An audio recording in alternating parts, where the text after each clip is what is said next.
Saints and Seducers by Andoche Marie.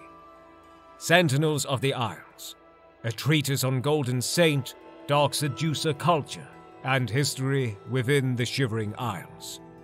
Author's note: this volume attempts to catalogue and analyze known, suspected, and rumored facts about the true races that serve to maintain order within the Shivering Isles. It is by no means intended to serve as the authoritative work on the matter. Rather, it is a personal effort on the part of the author to better understand these unique creatures. In the service of the Lord, it is beyond the scope of this work to determine the origins of the Golden Saints and Dark Seducers. They are daedra, and as such, their base existence is a mystery to those mortal-born. The commonly held belief that all daedra are incapable of creation suggests that even Lord Sheogorath himself is not responsible for the genesis of these races. Yet, it is worth noting that the Prince of Madness has motives and powers that none may guess. To attempt to do so would only confuse the subject further. It is enough, then, to see that they exist and know that it is so. Beyond this knowledge, however, it is curious that the Saints and Seducers serve Lord Sheogorath unerringly. This allegiance is ultimate and eternal from all indications, but its source is unknown. Could it be that they themselves were tricked into service by the Mad God? Or do they simply ally themselves with the greatest power in the realm? Previous literary works suggest that daedra choose to serve their masters so they might find protection and safe harbor. Clearly the Saints and Seducers have this in the Shivering Isles, indeed. They have fortresses which few not of their race are allowed to enter. They have power in the realm, acting as guardians of those who serve Lord Sheogorath. Constantly they vie for the favor of our Lord, fighting any who oppose him and, at times, even each other. It is reasonable to assume, then, that they have made a willing choice to take up their role in the Isles.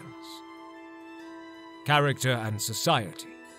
The immediate image called to mind when hearing the name Golden Saint suggests an angelic figure, elegant and benevolent.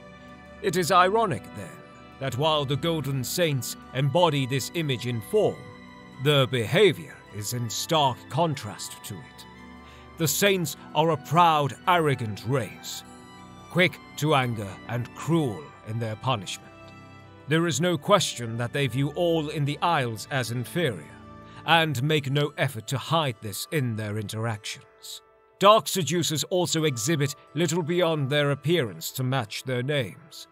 While they too assert their superiority over all others in the realm, they appear to have a more patient, introspective nature about them. They often appear humble in their dealings with mortals, and are known to be patient with the lesser races. In fact, the terms Golden Saint and Dark Seducer are external constructs.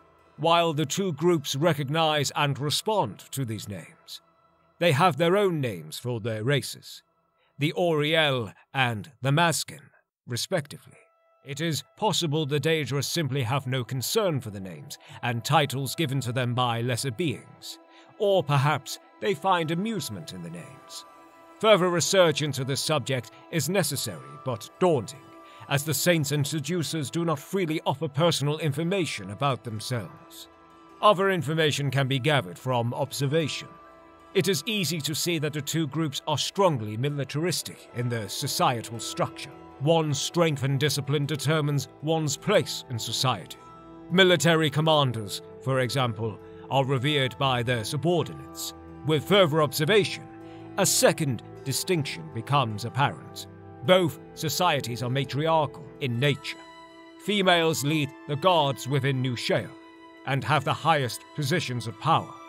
Males, while not openly denigrated, are clearly subservient to their female superiors. It is unclear where this practice began, but has been wholly integrated into the daily lives of both races. Conflict and conquest.